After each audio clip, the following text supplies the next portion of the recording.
আসসালামু আলাইকুম, সবাইকে ঈদ মুবারক। সবাইকে ঈদের শুভেচ্ছা জানিয়ে আজকে দু একটি কথা বলবো। খুবই কষ্ট নিয়ে ভিডিওটি করছি। আপনারা অনেকে হয়তো জানেন, গুইমারা উপজেলায় গতকালকে ঈদের দিনে সড়ক দুর্ঘটনায়, মোটরসাইকেল দুর্ঘটনায় দুটি তাজা প্রাণ আমাদের মাঝ থেকে ঝরে গেল। তো আপনারা অনেকেই ভিডিওটি দেখছেন, ছবি অনেকেই পোস্ট করেছে, সেগুলো আপনারা দেখছেন। এখন মূল কথা হলো, পয়েন্টে আসেন, পয়েন্টে কথা বলতে হবে। পয়েন্টের বাইরে কথা বলা যাবে না। এখন আপনাদের যাদের মোটরসাইকেল আছে এবং যেই অভিভাবক আপনার সন্তানের হাতে মোটরসাইকেল তুলে দিচ্ছেন, তাদের জন্য এই ভিডিওটি। আপনারা জানেন যে গতকালকে ঈদের আনন্দ ছিল।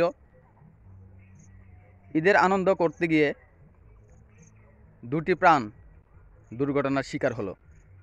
এটা আমাদের জন্য একটা শিক্ষণীয় বিষয়।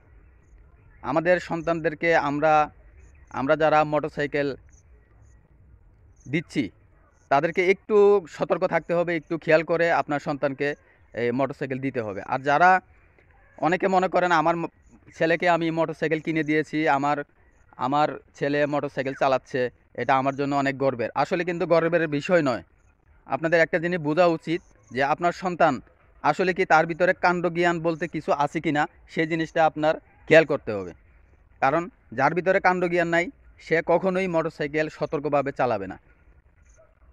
আর এখনের ছেলেগুলো একদম ইয়াং বয়সের, তাদের ভিতরে ওই মন মানসিকতা নেই যে গাড়িটাকে আমি নিয়ন্ত্রণভাবে চালাবো। ওই মন মানসিকতা এখনের ছেলেদের ভিতরে নাই। গতকালকে রাস্তায় মোটামুটি অনেক গরম ছিল।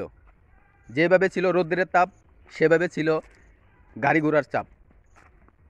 ইয়াং ছেলেরা যেভাবে একটি মোটরসাইকেলের উপরে 3জন 4জন করে বসে শার্টের বোতাম খুলে যেভাবে গাড়ি চালাইছে গতকালকে, এটা আসলে দেখলে নিজের কাছে ভয় লাগে।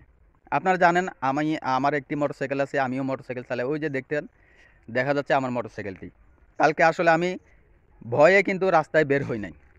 যার কারণ হচ্ছে, যেভাবে এলোপাতারিভাবে কালকে গাড়ি চালানো হয়েছে রাস্তায়, এটা আসলে দেখলে যে কারো মনে ভয় চলে আসবে। রাস্তা হাঁটাচলা করাটাও এখন বর্তমানে রিস্ক। তো আপনারা এই সতর্কর জন্য ভিডিওটি করছি। আপনারা জানেন যে গতকালকে যারা দুর্ঘটনার শিকার হয়েছে, তাদের কি অবস্থা, তাদের ফ্যামিলির কি অবস্থা, তাদের পরিবারের কি একটা অবস্থা। আনন্দের ভিতরে দেখেন কেমন একটা দুর্ঘটনা।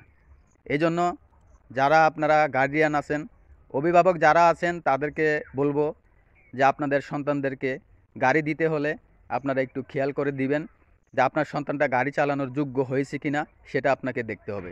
শুধু সন্তান বড় হয়েছে, সন্তান মোটরসাইকেল চাইছে, সেজন্য আপনি মোটরসাইকেল দিয়ে দিবেন, এটা কিন্তু ঠিক না। এখানে যারা অভিভাবক আছেন, তাদেরও কিছু ভুল ত্রুটি আছে, তাদেরও এটার জন্য তাদেরও অনেকটা দায়বদ্ধতা রয়েছে।